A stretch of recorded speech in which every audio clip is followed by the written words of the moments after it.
Okay, so I've said it before and I'll say it again. There's always a different kind of mindset when it comes to being a tattoo artist. Let's figure out what Keith says. You got to be, everybody thinks it's funny, you gotta be a little sadistic to be a good tattoo artist. It's, every time they say ow, you get a little grin on your face. All the artists out there that are tattooing, they might not know it, but they get it. It's, you gotta be able to inflict pain on somebody and not have it affect you.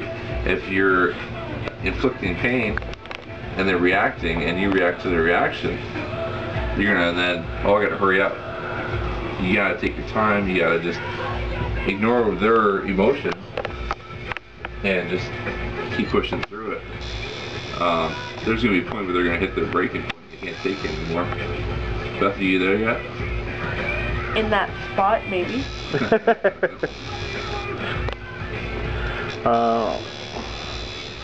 Yeah, Keith says I'm not sadistic enough yet, but... No, he's not even close to being evil. He's too giddy. You guys will hear him laugh a few times, I'm sure. So, other things I've touched on my Tattoo Tuesdays, let's start with the first episode I ever did, was all about sterilization and making sure you're going to a place that's clean. What are your thoughts on it? Oh, for sure. You know, by first view, whether you want to get tattooed in that area or not. I mean, when I first started my shop up here, only thing I ever used is my machine. Everything else is disposable. Disposable tube, disposable needle, clipboard sleeves goes in the garbage. All the setup goes in the garbage. Only gets one use. That's not a health board specific thing yet, but to me it makes sense. For the few cents it's going to cost me extra, why not be a little more safe? A lot of other shops are now going to that. Besides the sterilization purposes of it, it cuts down on cost of labor because now you're not going to have some kid in the back doing your scrubs for 2-3 hours a day. You know, so now you're not having to throw him a few bucks. It's sterilization's everything. Another thing I've touched on, and we'll get your opinion on, is knowing what you're, deciding on your tattoo and knowing what you're doing. Like, what do you expect a customer to come in with for you? Like, do you expect them to be, okay, this is my idea? Or do you expect them, okay, here's a circle, I want you to make it look cool? I want you to walk in the door with some generic idea of what you want. If you walk in the door with a picture that your friend's drawn for you, I can't say I'm going to do it. I might say I need to make this into a tattooable picture. As far as if you walk in and you're really vague, I'm going to be like, dude, go think about it. I need some more input. I have a good imagination. If somebody starts talking to me about an idea, I can definitely come up with something fairly easy for them. It's almost like the picture just pops in my mind of what I could do for them. But when you come in with like absolutely nothing, I'm not going to make your mind up for you. You got to live with this tattoo forever. I don't. Is it going to be a good tattoo? Yeah, but I want it to be something that you're going to want. If you hate koi fish and I do koi fish on you, you got to live with it. You know? So, I think we've seen your shop once or twice before on Endless Grind and my stuff once in a while. But one thing I've noticed, and every once in a while people come in and question it, why don't you keep flash on the wall? Flash is a quick turnover shop. I mean, you can get some flash and it's classic. It's old school. It's up there for artwork. It's not up there for you to choose from to get tattooed on you.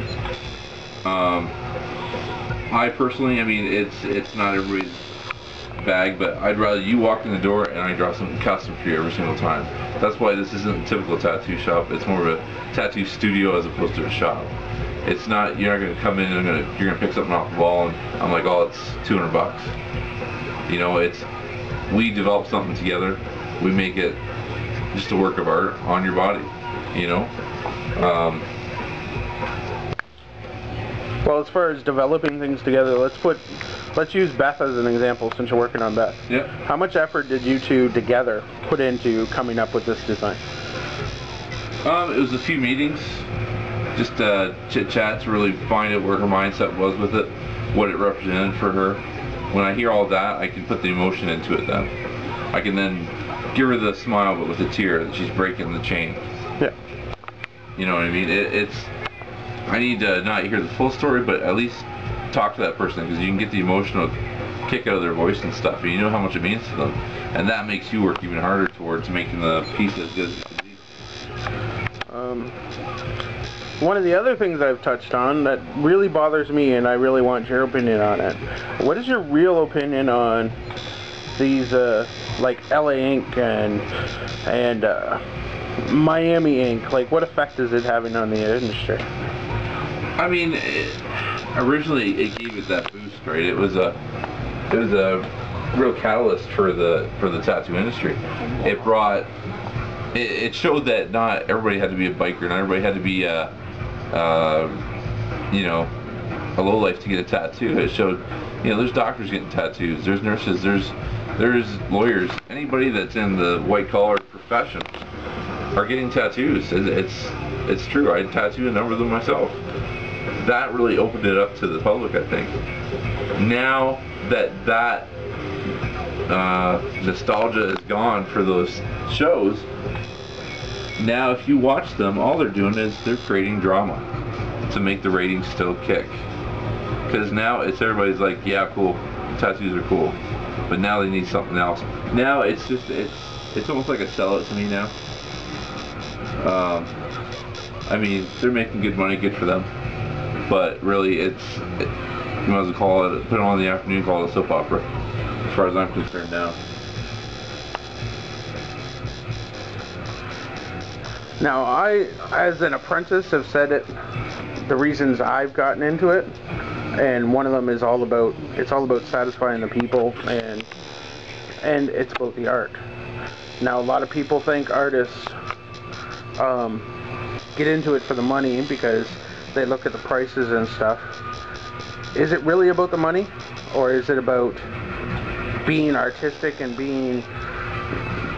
giving something that a person appreciates and loves forever? Well, that's it. I mean, yeah, there's money in it, but if you're in it for that reason, then why are you in it? I don't know. To me, I've never looked at the money. I never will look at the money. I look at the artwork. I look at, if I do that awesome kick-ass piece, I want everybody to see it. That's what I'm about. The money's, I mean, it's nice. I mean, don't get me wrong, I live a comfortable life, but it's not about that at all. My wife likes it.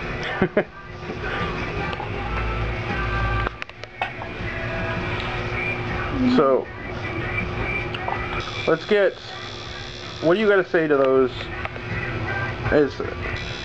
scratchers out there that are doing it and not doing it safely? And let's get a final word from you as to whatever it is you want to say. As far as scratchers, I mean, those are the roots of some tattoo artists. I was a scratcher. Is that scratcher willing to move past that and become an artist? Go into a shop, walk in there, even if your stuff's shit, walk in there, show it off, get the guy's opinion of it. My first time I did that, Mark told me, oh, your stuff sucks. But I said, okay, what can I do in an apprenticeship? That's the edge you need. That's what you need to do. Because I did that, Mark totally respected me. With that respect, he allowed me in the shop, taught me what I need to know, and that's where my whole thing started.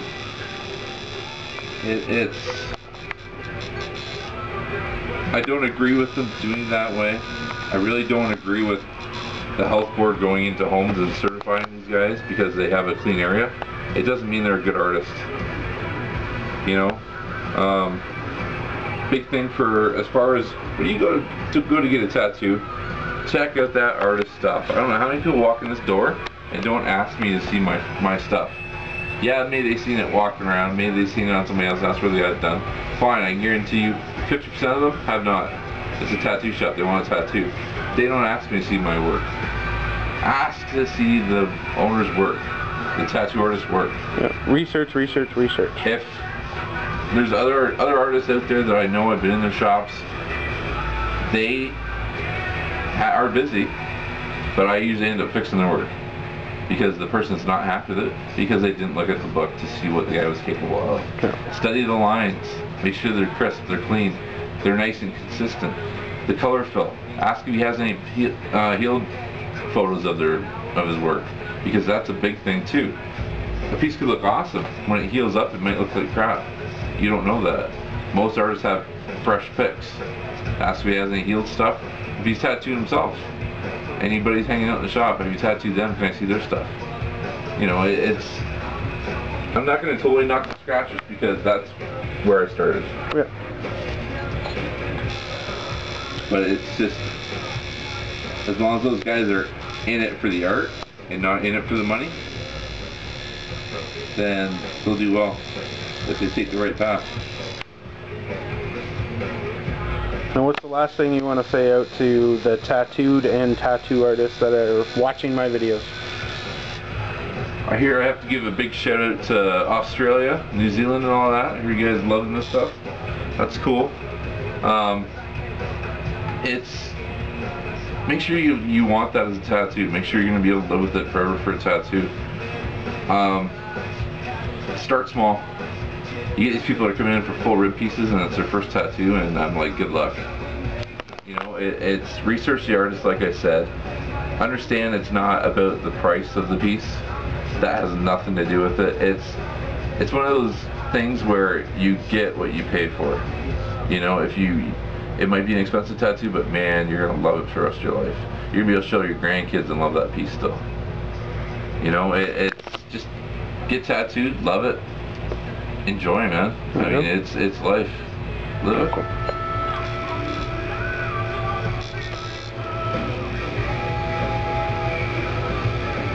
Last but not least, I know I'm going to get a crazy ass answer for this. What do you think of your apprentice? He's a dick. I knew that was coming. Did you want me to expand upon that? No, it's okay. Don't laugh, Beth.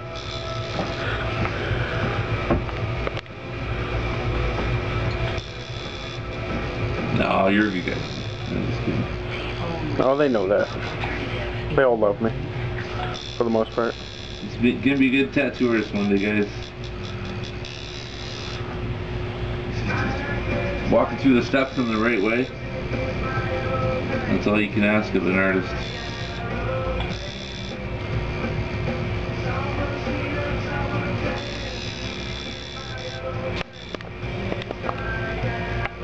Well, poor Beth has suffered through enough of us talking. Let's let her get her tattoo done.